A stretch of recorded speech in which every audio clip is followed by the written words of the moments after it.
A gente fala agora da crise dos Correios porque está prevista para hoje a apresentação das medidas que devem ser adotadas naquele plano de reestruturação da empresa.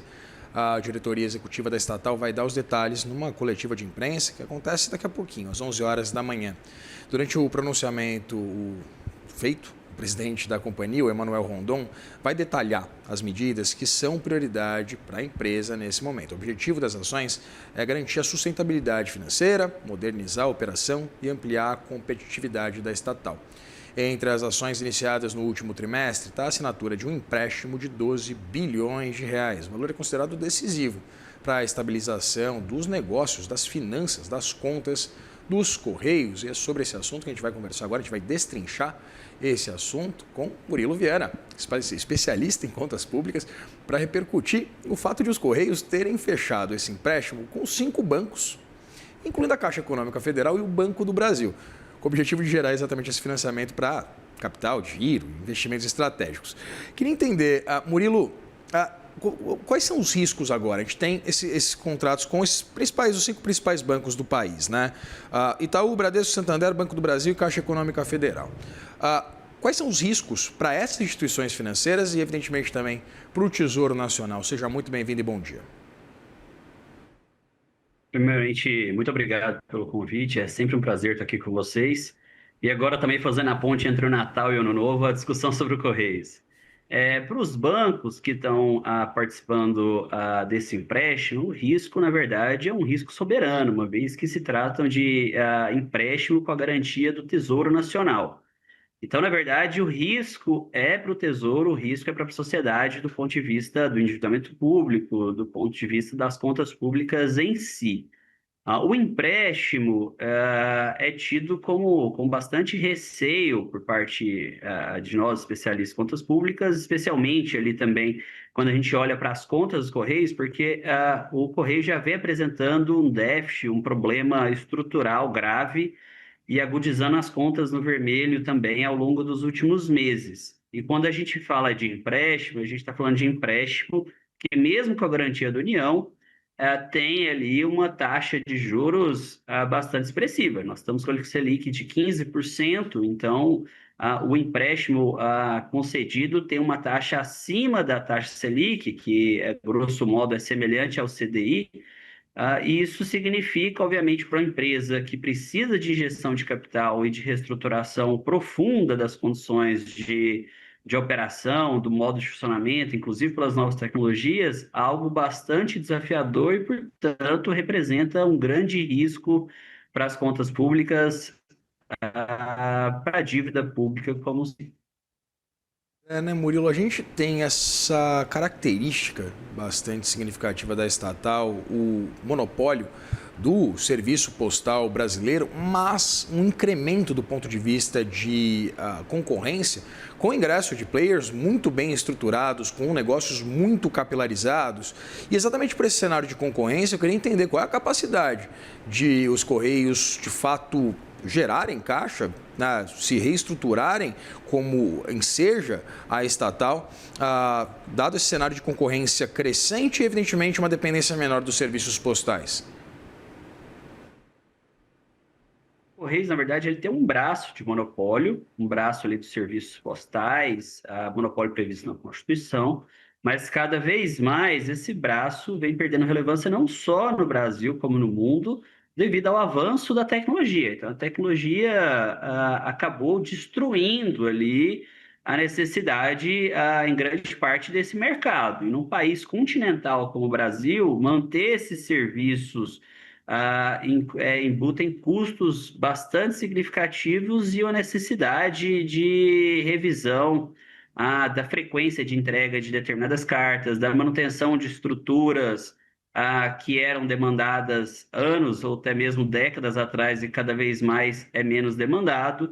E a própria tecnologia também fez surgir um outro mercado, o mercado esse que atraiu muito o setor privado, que é ali aquele mercado, muitas vezes, de última milha para entrega, não mais de cartas, mas de compras que nós fazemos pela internet.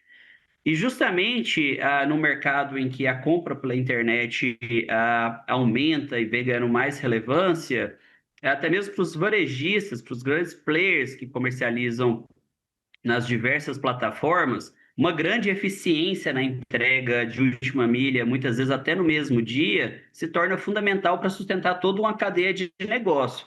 E o Correios, com a ineficiência que vem apresentando dos últimos anos, ao longo das últimas décadas mesmo, são inúmeros os escândalos, envolvendo problemas em contratos, problemas de gestão de uma forma geral, mas agora também adicionada com as questões atípicas aí de uma mudança tecnológica profunda, não consegue fazer frente à necessidade de entrega no prazo necessário, na qualidade da entrega necessária. E, obviamente, passaram a buscar parceiros privados que foram surgindo, esvaziando a base de arrecadação e estrangulando ainda mais as condições financeiras da estatal. E se soma isso a dificuldade, obviamente, de se fazer investimento. Então, a empresa precisa fazer uma revisão profunda da estrutura de seu funcionamento e também fazer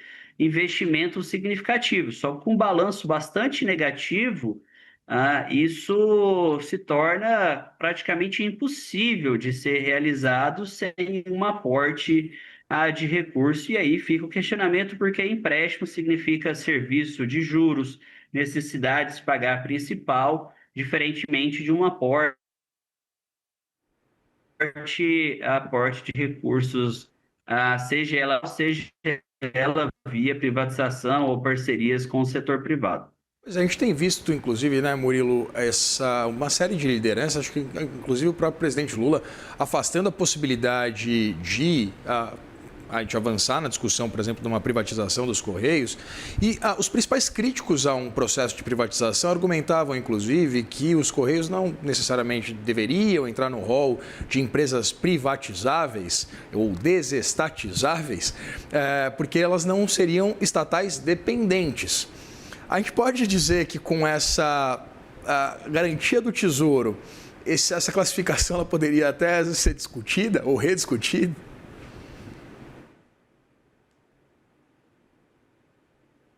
Mas nós temos aí um rol de diversas estatais que claramente não dão conta mais de sustentar com seus próprios recursos.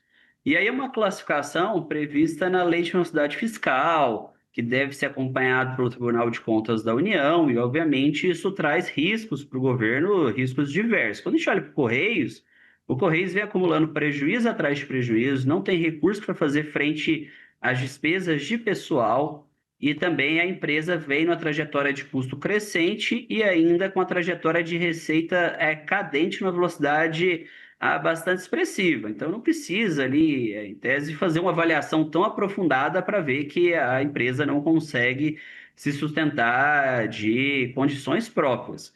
E quando a gente olha para a situação dos Correios, a gente vê ainda uma dificuldade, inclusive, dos credores, que passou ali por uma necessidade de rediscussão das condições, reduzir o valor do empréstimo, ainda que com garantia da União, para que o excedente do CDI não comprometesse a situação dos empréstimos para a empresa frente aos riscos operacionais, porque a empresa ela precisa apresentar um plano de reestruturação com fluxo de pagamento, com a capacidade de poder sustentar ali a absorção dos custos financeiros do pagamento principal. E isso que vem gerando uma grande questionamento do mercado quanto à capacidade da estatal fazer frente em relação a essas despesas. E, obviamente, para fazer um aporte direto do Tesouro, teria que gera um impacto no resultado primário, gera impacto no limite de despesa do governo e também levantaria ali uma discussão se a empresa deveria, do ponto de vista do Tribunal de Contas da União, olhando para a própria legislação, se a empresa deveria ser classificada como estatal dependente e, obviamente, isso impactaria inúmeros indicadores fiscais.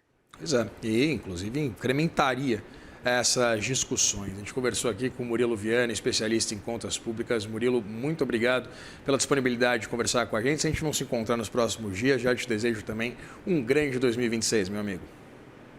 Eu que agradeço. Um Um abraço. abraço.